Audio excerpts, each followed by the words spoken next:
በ1% እና በ99% በሆኑ ሰዎች መካከል ያለው ልዩነት የሆነ ነገር አውቆ የሆነ ነገር ተምሮ አሻሽሎ ያንን ነገር ወደ ስራ የማቅረብ ሂደት ነው።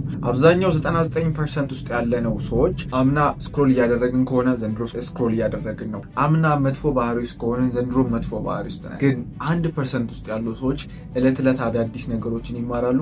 እነሱን ነገሮች ደግሞ ህይወታቸው ላይ አፕላይ ያደርጋሉ ማለት ነው። ህይወታችሁን 180 ዲግሪ ይቀይራሉ ብዬ ማስባቸውን እና ደግሞ ብትጠቀሟቸው ህይወታችሁን ቀጥታ ያሻሽላሉ ብዬ ማስባቸውን 5 ነገሮች አብረን እናያለን። እነዚህ ነገሮች ለየት የሚያደርገው ለኮንተንት አስቤያቸው አልነበረም። ራሴ ጆርናል እያደረግኩ ነበር። ምን ነገሮችን ላሻሽል ብዬ ለራሴ ስነግር አክቹሊ እነዚህ ነገሮች ማክስ ማድረግ አለብኝ ብዬ ነበረ ስጽፍ የነበረው እና ይህንን ሀሳብ ከጆርናሌ ያወጣሁላችሁ። የመጀመሪያው ኮንሱሚንግ ቱ ክሬሽን ሬሾአችሁን መጨመር አለባችሁ። ያን ስላችሁ አብዛኞቻችን አሁን ላይ ሶሻል ሚዲያ አለ፣ ኢንፎርሜሽን በየቦታው ነው የሚገኘው። በጣም ብዙ ነገሮችን ኮንሱም እናደርጋለን። ቴሌቪዥን ኮንሱም ነው፣ ሬዲዮ ኮንሱም ነው፣ ቲክቶክ፣ ኢንስታግራም፣ ፌስቡክ፣ ዩቲዩብ there are a lot of platform right now but እነዛን ነገሮች ደግሞ በጣም ኮንሱም ነው የምናደርገው። ድሮ ትዝ ይላችሁ ከሆነ የሆነ ፓሽን ነበራችሁ ወይ ስዕል ትስላላችሁ ወይ ግጥም ትገጥማላችሁ ኦር የሆነ ነገር ድርሰት ትጽፋላችሁ ኦር የሆነ ፐብሊክ ስፒች ታደርጋላችሁ ኦር ኮንተንት ክሬት ታደርጋላችሁ። ኮንተንት እንኳን አሁን የመጣው ግን አክቹሊ እንደዚህ ነው የምናደርገው። ኤንዴን አሁን ላይ ሶሻል ሚዲያ ግን ካልቸሩን ቀየረው። እኔ አሁን ላይ ግጥም የሚጽፍ ሰው አጋጥሞኝ አያውቅም፣ ስዕል የሚስል ሰው አጋጥሞኝ አያውቅም። እና we have to create የሰው ልጅ ስንሆን እንደምንቀበልም ሁሉ እንድናወጣው ተደርገን የተፈጠርነው። ክሬት ማድረግ አለብን። እዚህ ምድር ላይ እያንዳንዱ የተፈጠሩ ነገሮች ላይክ ጋድ ሮ ማቴሪያሉን ይሰጠን። እንጨት or ዛፍን ከሰጠን እኛ እንጨት ቆራርጠን ምናምን ጠረጴዛ ማድረግ የቻልነው የሰው ልጅ ነው because we can create። አሁን ላይ ግን ይሄ ክሬት የማድረግ አቢሊቲያችን በጣም ቀንሷል because of social media ማለት ነው። ቀንሱት። ይሄ የምታዩትን ወደ ውስጣችሁ የምታስገቡትን ነገር ቀንሱና የምታወጡትን ነገር ከውስጣችሁ የምታወጡትን ነገር በደንብ መጨመር አለባችሁ። ያን ስላችሁ ኮንተንት ክሬት ማድረግ ብቻ አይደለም። ኮንተንት ክሬት ማድረግ ራሱ አንድ ላይ ክሬት ነው። ግጥም መጻፍ ሊሆን ይችላል። አሁን ላይ ገጣሚ የለም ቱ ቢያንስ ድርሰት ሊሆን ይችላል፣ አርት ሊሆን ይችላል፣ ሚውዚክ ሊሆን ይችላል። እነዚህን ነገሮች በደንብ አስቡባቸው። ስኬታማ የሆኑ ሰዎች 1% ላይ የሆኑ ሰዎች ክሬት ነው የሚያደርጉት። ክሬት ያደረጉትን ነገር ነው፣ ሀሳባቸው ላይ ያለውን ነገር ነው ክሬት አድርገው እየሸጡ ያሉት። እናንተ ደግሞ ኮንሱም እያደረጋችሁ ነው። ኮንሱም እያደረጋችሁ እንዴት ነው ገንዘብ የምትሰሩት? እንዴት ነው ህይወታችሁ የምታሻሽሉት? ቀንሱት። ኮንሱም የምታደርጉትን ነገር በደንብ ቀንሱ እና የምታወጡትን ነገር በደንብ መጨመር ይኖርባችኋል። ሁለተኛው ደግሞ አውትፑት የምታደርጉትን ነገር ጨምሩት። ያ ማለት ስኬታማ አለመሆን እስከማትችሉ ድረስ ስራ ሰው። አብዛኞቻችን ሰነፍ ነን። ሶሻል ሚዲያ አስንፎናል። አሁን ላይ ስንት ሰዓት ነው?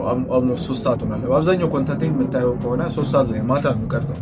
ስኬታማ አለመሆን እስከማትችሉ ድረስ ስሩ። ይሄ ነው በቃ የስራ ጥግ። በቃ የሆነ ነገር ፐርፌክት ሆኖ መውጣት አለበት። የሆነ የምትሰሩት ነገር በቃ ጽድት አድርጋችሁ ለመስራት ሞክሩ። ወይም ደግሞ በቃ አቅማችሁ እስከሚችለው ጥግ ድረስ ኢነርጂያችሁን አትቋጥሩ፣ ታይማችሁን አትቋጥሩ። ጀስት ስሩ። አሁን ላይ እየሰራ አይደለም ይሄ ትውልድ። ጀስት በቃ ጂም ይሄዳል፣ ላይክ ስናፕ አድርጎ ዋቴ ዴይ ምናምን ብሎ ለማለት ነው ያለው። ላይክ ዲስ ማች ማለት አቴንሽን ነው የምንፈልገው። ጎበዝ ማድረግ ላይክ እና ለቪው ነው የምንሰራው እንጂ አክቹሊ ያንን ነገር እስከ ጥግ ድረስ ለመስራት አንሄድም። በደንብ መስራት አለባችሁ። ፕሊዝ ይህን ነገር ማሻሻል ስላለብኝ ነው እኔ ለራሴ ጆርናል ላይ ስጽፍ ነበር። ሶስተኛው ደግሞ ላርክ ማክሲንግ ነው። ላርክ ማለት የሆነ ማሳየት፣ ያላችሁን ሌክዠሪ ላይፍ ማሳየት፣ ያላችሁን የሚገርም ላይፍ ለሰዎች እንዲያዩ ማድረግ ነው ሶሻል ሚዲያ ላይ። ይሄ አዲስ ወርድ ኦር ተርም። ይህንን ስላችሁ ለምንድነው የማትኖረው ላይፍ የምታሳየው? ያላቸው ሰዎች እኮ አያሳዩ ምናምን ልትል ትችላለህ። ግን እስማማለሁ ከእናንተ ሀሳብ ጋር። ግን የማታውቁት ሀገር አይናፍቃችሁ። እናንተ አሁን ያላችሁበትን ስቴጅ ላይ እዛ ያኛው አይነት ወይ ደግሞ ያ የምትፈልጉት ላይፍ ስታይል አለ፣ ያ የምትፈልጉት ህይወት አለ። እዛ ላይፍ ስታይል ላይ ራሳችሁን ካልከተታችሁት አክቹሊ እዛ ቦታ ላይ አደርሱ። ሶ ማይንድ ሴታችሁን በደንብ መቅረጽ አለባችሁ። ራሳችሁን ፑት የምታደርጉበት ቦታ ላይክ የተሻለ መሆን አለበት። አሁን ከምትኖሩበት ዲሉዥናል መሆን አለባችሁ።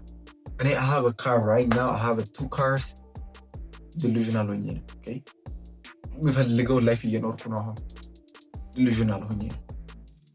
ሶ ዲሉዥናል ሆኜ እኔ በጣም ብዙ ያሳኳቸው ነገሮች አሉ ዲሉዥናል በመሆን እና ያን ነገር ሳገኘው አክቹሊ ምንም አይመስለኝም። ለዛ ላይክ ከዛ በፊት I was በዛ ሞመንት ነበርኩ። ያን ነገር ከማግኘቴ በፊት እዛ ሞመንት ላይ ነበርኩ። and then ያን ነገር አቺቭ ሳደርገው nothing so ደስታን ፍለጋ ይሄን ነገር ሳገኝ ነው የምደሰተው። ይሄን ነገር ሳገኝ ነው እንትን ማድረግ አለ actually አሁን ያን ነገር አድርገዋለሁ። መደሰት ከሆነ I will do it now so የአሁንን ፓወር በደንብ ተረዱት። አሁን ነው ያላችሁ ታይም። አሁን ነው ልትደሰቱ የምትችሉት። አሁን ነው የሆነ ነገር ክሬት ተነስታችሁ ልታደርጉ የምትችሉት። ሰው የሆነ ነገር ስታሳኩ አይደለም። ሰው ያንን ነገር ስታገኙ የምታገኙትን ደስታ የምታገኙት everything live it now በቃ like ባይብልም ይደግፋል ይሄ ነገር right so የመዳን ቀን አሁን ነው like መዳናችሁን አሁን ፈጽሙ ይላል you know so አሁን ነው በቃ ያለን ታይም። ወደፊት ምን እንደሚፈጠር አናውቅም። ሶ ራሳችንን ከደስታ ገድበ ነው ራሳችንን ከምንፈልገው ላይፍ ገድበ ነው ፊቸርን እያሰብን ራሳችንን እያገደልን ላርፕ ማድረግ ጀምሩ። በቃ ላይፋችሁን አሁን መኖር ጀምሩ። ያኔ ትረስት ሚ በሆነ ወይ ብቻ እዛ ስቴጅ ላይ ራሳችሁን ታገኛላችሁ። ሶስተኛው ደግሞ ማሻሻል ያለባችሁ ነገር ሊትሬቸር ወይም ደግሞ አዳዲስ ነገር ማወቅ፣ አዲስ ስኪል የመማር ነገር ነው ማሻሻል ያለባችሁ። አብዛኞቻችን ትምህርት የሚባለው ነገር አስጠልቶናል። ቢኮዝ ኦፍ አሁን ባለው ኤዱኬሽናል ሲስተም በጣም ቦሪንግ የሆነ ትምህርት ነው የምንማረው። 9 የተለያየ አስተማሪ ይመጣል። 9ኙንም ግዴታ መከታተል አለብን። የማያገባን ነገር ነው የምንማረው። ሰው ለትምህርት ያለን ፍላጎት ሞቲቬሽን አክቹሊ ሞቷል። 1% ላይ ያሉ ሰዎች ቀን በቀን ይማራሉ፣ ቀን በቀን መጽሐፍ ያነባሉ። ሉክ ፖድካስት፣ መሪ ፖድካስት ላይ ተመልከቱ፣ ዲያሪ ኦፍ ሲኦ ላይ ተመልከቱ። ቀጥታ እነሱ በቃ ሁልጊዜ የሆነ ነገር ያውቃሉ፣ በቃ የሆነ ነገር ተምረዋል። ለምሳሌ እኔ አሁን 10,000 ብር ነው ሜክ እያደረግኩ ያለው ታዲያ እንበል 10,000 ብር ሜክ ማድረግ እችላለሁ። ገና 100 ብር 200 ብር መስራት የሚችል ሰው ከሆነ እኔ ይህንን እውቀት ከሰጠሁት actually he can make 10,000 ብር። እኔ ደግሞ 100,000 ብር ሜክ ማድረግ አልችልም። አሁን ላይ የሆነ መጽሐፍ አምጥቶ የሆነ ሰውዬ ይሄን መጽሐፍ ማለት ነው እንዴት 100 ሚሊዮን ዶላር ሜክ እንደምታደርግ ይነግራል ማለት 100 ሚሊዮን ብር። ይህንን መጽሐፍ ካነበብኩት I can actually make 100 million because it has the blueprint. okay ያ እውቀት አለው ማለት ነው። እውቀት ላይ ማስተካከል ያለባችሁ ነገር ምንድን ነው? ትምህርት ቤት እንደተማራችሁት ማትፈልጉትን ምናምን ማግበስበስ አይደለም። ኤቭሪ ስቴፕ ጥያቄ የሆነባችሁ ነገር አለ። እነዛ ጥያቄ የሆኑባችሁን ነገሮች ብቻ ለመማር ነው። ኦኬ ለምሳሌ ቅድም እንዳልኳችሁ ነው 10,000 ብር ነው ሜክ እያደረግኩ ያለው 100,000 ብር ሜክ ማድረግ ፈለኩ። 100,000 ብር ሜክ እንዳደርግ የሚረዳኝ መጽሐፍ ነው ማነበው፣ ቪዲዮ ነው ማየው። ቪዲዮን ኤዲት ማድረግ ፈለኩ ራይት፣ ኤዲት ማድረግ አልችልም። ኤዲት እንዳደርግ የሚረዳኝ ቪዲዮዎችን ነው የምመለከተው።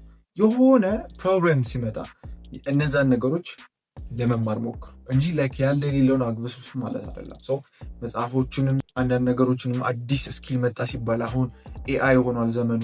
ስለ ኤአይ አዲስ ስኪሎች መጡ ሲባሉ just learn like ምድር እንዲህ ትቀያየራለች። እንዲህ ስትቀያየር እናንተ መቀየር አለባችሁ። ስንት ስኪል ተምራለሁ ትሉኝ? ብዙ like a lot but በቃ እነዛን ተምሬያለሁ ብዬ አልተቀመጥኩም። አሁንም አዲስ ነገር ሲመጣ ከሱ ጋር ኪፕ አፕ ለማድረግ ሞክራለሁ። የመጨረሻው ደግሞ like philosophy maxing እንላለን። ምንድነው philosophy maxing? like እቺ ዓለም የፍልስፍና ናት። በቃ like ብዙ ፍልስፍና ውጤት ነን። አሁን ያሉ ቴክኖሎጂዎች ሊሆን ይችላል፣ ሃይማኖት ሊሆን ይችላል፣ ኤቭሪቲንግ like ፍልስፍና አለባቸው እነዛ ላይ። እቺ ዓለም ላይ የሚፈጠረውን ነገር ለማወቅ ሞክሩ። ፐርሱዌሽን ወቁ፣ ሴልስ፣ ሁማን ሳይኮሎጂ፣ ዴቲንግ፣ ሜሪጅ፣ ዴት፣ ሃይማኖት፣ ስክሪፕቸር፣ ሂስትሪ፣ እነዚህ ነገሮች በደንብ ማወቅ አለባችሁ። እነዛ 1% የሆኑ ሰዎች በደንብ ያውቁታል፣ ያንን ነገር በደንብ ያውቁታል። ሊትሬቸር ለራሳችሁ የሚያስፈልጋችሁ ነው። ህይወታችሁን ደግሞ እንድትመሩ ሩል እንዲኖረው መርህ ነው። እኔ በመርህ ነው የምመራው ምናምን የሚል ሰዎች በብዛት እንደዚህ አይነት ነገሮችን ያውቃሉ። ስለ ሂውማን ሳይኮሎጂ ያውቃሉ፣ ሴልስ ያውቃሉ፣ ፐርስዌሽን ያውቃሉ። እነዚህ ሶፍት ስኪል የምንላቸው የመናገር ተናግሮ የማሳመን ጥበብ ያውቃሉ። አባውት ዴቲንግ አሪፍ የሆነ ዴቲንግ ላይፍ እንዲኖራቸው ማድረግ ይችላሉ። ቢኮዝ they learn ሂስትሪ ያውቃሉ። እነዚህን ነገሮች በደንብ ማወቅ አለባችሁ። ትረስት ሚ እነዚህን 5 ነገሮች አክቹዋሊ ላይፋችሁ ላይ አፕላይ ማድረግ ከቻላችሁ አሁን እንዳላችሁበት አትሆኑ። ማርክ ማይ ወርድ፣ አሁን እንዳላችሁበት አትሆኑ። ራሳችሁን ፊሎሶፊ ክሬት ማድረግ ጀምራችሁ ፊሎሶፊ ያስተምራችሁ ወደፊት የምትኖሩበትን ቦታ ላይ ራሳችሁን ካስቀመጣችሁ ትረስት ሚ አሁን ያላችሁትን ላይፍ ቀዳም ታደሉት። 1 ዓመት ይፍጅ፣ 2 ዓመት ይፍጅ፣ 3 ዓመት ይፍጅ፣ whatever እናንተ ሌላ ሰው አይደላችሁም። ሌላ ሰው በ2 ዓመት ስለተሳካለት እናንተ ይሳካል ነው ወይ? ይፍጅ ብቻ ግን አታገኙትም። ይሄን ላይፍ መልሳችሁ ከዓመት ወደ ዓመት የተሻሻላችሁ ትመጣላችሁ።